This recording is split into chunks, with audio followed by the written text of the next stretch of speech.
අද දින අපි කතා කිරීමට බලාපොරොත්තු වෙන්නේ මේ නිදන්ගත වක්ගොඩ රෝගය සහ නිදන්ගත වක්ගොඩ රෝගයට තියෙන ප්‍රතිකාර වර්ග මොනවද කියලා. දැන් ගොඩක් අය දන්නවා වක්ගොඩ රෝගයේ විවිධාකාර තත්ත්වයන් තියෙනවා. తాවකාලික වක්ගොඩ රෝගය යම්කිසි తాවකාලික හේතුවක් නිසා ඇතිවෙන දේ සහ දීර්ඝකාලීන වක්ගොඩ රෝගය නිදන්ගත වක්ගොඩ රෝගය. නිදන්ගත වක්ගොඩ රෝගයට විවිධාකාර ප්‍රතිකාර තියෙනවා.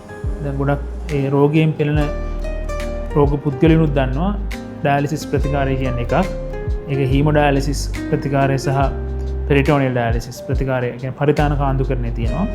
ඊට අමතරව වඩාත්ම දීර්ඝකාලීනව සාර්ථකම ප්‍රතිකාරය තමයි වක්ගොඩු බද්ධ කිරීම. අද ගොඩක් අපේ මූලික අරමුණ වෙන්නේ වක්ගොඩු බද්ධ කිරීම ගැන පූර්ව හැඳින්වීමක් අපේ ග්‍රාහක පිරිසට ලබා දෙන්න. මොකද්ද වක්ගොඩු බද්ධ කිරීමක් කියලා කියන්නේ?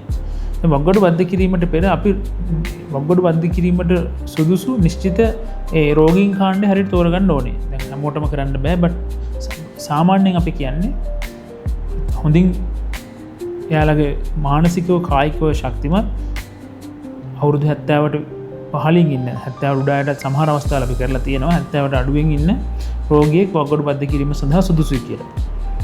ඒතර ඒ රෝගියෙක් පස්වන අවස්ථාවේ වක්ගොඩු රෝගයෙන් පෙළෙනවා නම් සහ පස්වන අවස්ථාවේ වක්ගොඩු රෝගයෙන් පෙළෙන අතර ඩයාලිසිස් හරි මොකක් හරි එහෙම ප්‍රතිකාරයක් ඉන්නවා නම් අපි එම රෝගීන් කාණ්ඩය තමයි වක්ගොඩු බද්ධ කිරීම සඳහා තෝරගන්නේ. එතකොට වක්ගොඩු බද්ධ කිරීමකට පෙර ගැළපෙන දායකයෙක් හොයා ගැනීම අත්‍යවශ්‍යයි. ඒකට රුධිර ගණය සහ එයාලගේ ජානමය සැකස්ම මත පිහිටලා තමයි වක්ගොඩු බද්ධ කිරීමක් කරගන්නේ. ඊට අමතරව වැදගත් වෙනවා කලින් මේ වක්ගොඩු බද්ධ කිරීමට දායක වෙන පුද්ගලයා කලින් විවිධාකාර බද්ධ කිරීමකට ලක් වෙලා තියෙනවද? රුධිර